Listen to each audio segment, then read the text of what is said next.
French east India company.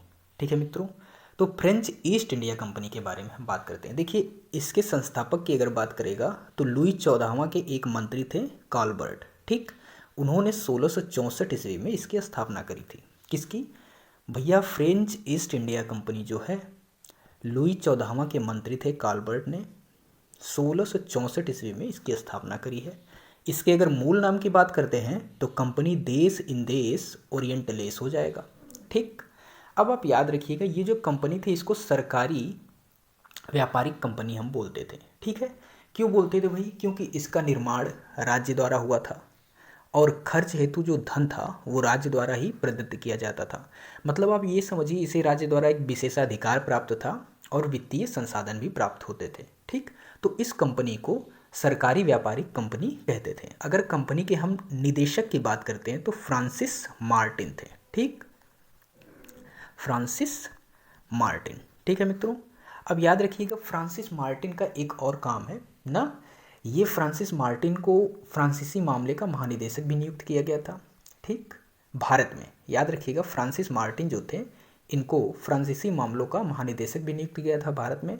और पांडुचेरी, अगर मैं पांडुचेरी की बात करता हूँ तो वहाँ के कारखाने में मार्टिन ने फोर्ट लुई का निर्माण करवाया था। ठीक है, मार्टिन ने फोर्ट लुई का निर्माण करवाया था। कौन करवाया था भाई? मार्टिन ने।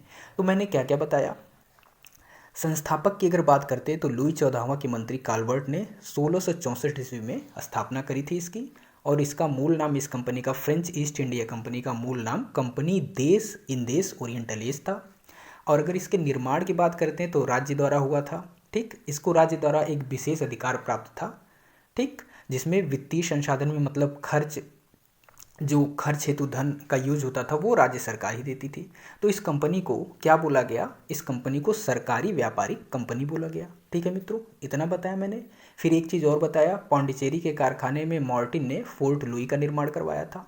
एक चीज़ और बताया, मार्टिन को भारत में जो फ्रांसीसी मामले थे उनका महानिदेशक नियुक्त किया गया था, फ्रांसीसी मामले का। ठीक है, अब इतनी चीज़ें समझ में आ गई आपको।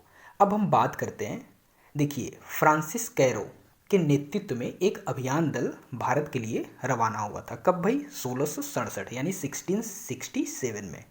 तो फ्रांसिस कैरो के नेतृत्व में एक अभियान दल भारत रवाना हुआ और 1668 में उन्होंने सूरत में प्रथम फ्रांसीसी व्यापारिक कारखाने की स्थापना कर दी। देखिए, 1667 में रवाना हुआ फ्रांसिस कैरो के नेतृत्व में और 68 में यानी एक साल बाद सूरत में प्रथम फ्रांसीसी व्यापारिक कारखाने की स्थापना कर दी।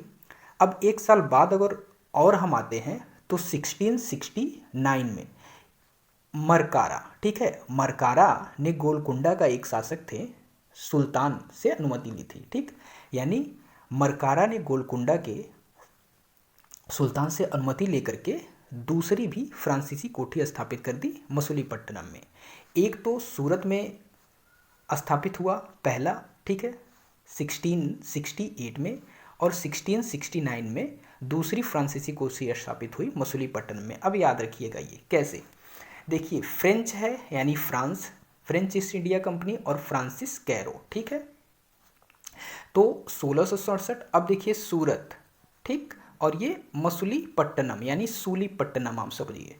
तो सूरत है और सूरत को सूली पर चढ़ा देना, ये समझिए, सूरत को सूली पर चढ़ा देना ना। सूरत मतलब फेस होता है भाई, फेस कैसा है आपका? फेस यानी पूरी आप गर्दन समझ लीजिए, गला समझ लीजिए, तो उसको सूली पर चढ़ा दिया। ठीक, और ये फ्रेंच से आप समझिएगा फ्रांसिस कैरो। ठीक, तो इतनी चीज़ें आपके समझ में आई। ठीक, क्या था ये? मरकारा ने गोलकुंडा के सुल्तान से अनुमति लेकर के दूसरी कोठी स्थापित कर ली थी मसूलीपट्टनम में, और ये सूरत हो गया। ठीक है मित्रों, अब देखिए, ये सारी चीज़ें आप समझ चुके हैं। अब कुछ एक्स्ट्रा हम बताते हैं आपको। देखिए, होता क्या है कि 1721 में, ठीक, ये जो फ्रेंच ईस्ट इंडिया कंपनी है ये मॉरिशस पर अधिकार कर लेती है। 1724 में अगर हम बात करें तो मालाबार में एक स्थित जगह होती है माही, वहाँ पर भी अधिकार कर लेती है। और 1739 की अगर हम बात करते हैं तो करिकाल एक जगह होती है, वहाँ पर भी अधिकार स्थापित कर लेती है। तो जब इतने जगह पर अधिकार स्थापित कर लेती है ये, तो ये कंपनी अपने आप को बहुत कुछ समझने लगती है।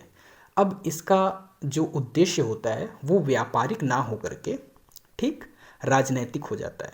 तो अगर हम बात करते हैं 1742 के बाद से, तो इसका जो उद्देश्य होता है वो व्यापारिक लाभ नहीं होता है, मतलब हमें लाभ नहीं कमाना है, अब हमें राजनैतिक काम करने हैं, तो ये दखल देने लगती है। अब यही जब दखल देने लगती है तो ये भाई अंग्रेज़ों को बुरा लगने लगता है, तभी से संघर्ष शुरू हो जाता है। फ्रेंच ईस्ट इंडिया कंपनी, समझिए फ्रांस में और अंग्रेज़ों के बीच संघर्ष स्टार्ट हो जाता है। और यही जो संघर्ष होता है ना मित्रों, इसी को हम कर्नाटक युद्ध के नाम से जानते हैं, कर्नाटक युद्ध के नाम से जानते हैं। तो ये जो 3 कर्नाटक युद्ध हुए थे, इनको हम डिटेल में इसके नेक्स्ट वीडियो में डिस्कस करेंगे। तो आप बस इतना याद रखिएगा, फ्रेंच ईस्ट इंडिया कंपनी 1668 में सूरत में प्रथम फ्रांसीसी व्यापारिक कारखाने की स्थापना करी, और 1669 में दूसरी फ्रांसीसी कोठी यानी मसूलीपट्टनम में। पहला कारखाना कहाँ था भाई? पहला सूरत में था, दूसरा मसूलीपट्टनम में हुआ 1669, 1668 ये हो गया। और ये जो 1667 है, फ्रांसिस कैरो, ठीक, ये अपने अभियान दल के साथ भारत रवाना हुए थे। इसके बाद दोनों कोठियों की स्थापना हुई, मतलब दोनों कारखानों की स्थापना हुई, ये आप याद रखिएगा। इसकी स्थापना कब हुई थी? 1664 ईस्वी में। कौन कराया था भाई? काल्बर्ट ने कराया था। यह सरकारी कंपनी बोली जाती थी, सरकारी व्यापारिक कंपनी बोली जाती थी। क्यों बोली जाती थी? क्योंकि इसके जो खर्च हेतु जो धन होता था वो राज्य सरकार देती थी, ठीक है। आई होप इतनी चीज़ें समझ में आई होंगी। अगर निदेशक की बात करते हैं तो फ्रांसिस मार्टिन हो जाएंगे, ठीक है। निदेशक कौन हो जाएंगे? फ्रांसिस मार्टिन हो जाएंगे। इतनी बात आप याद रखिएगा, ठीक है। आई होप ये सारी चीज़ें समझ में आई होंगी।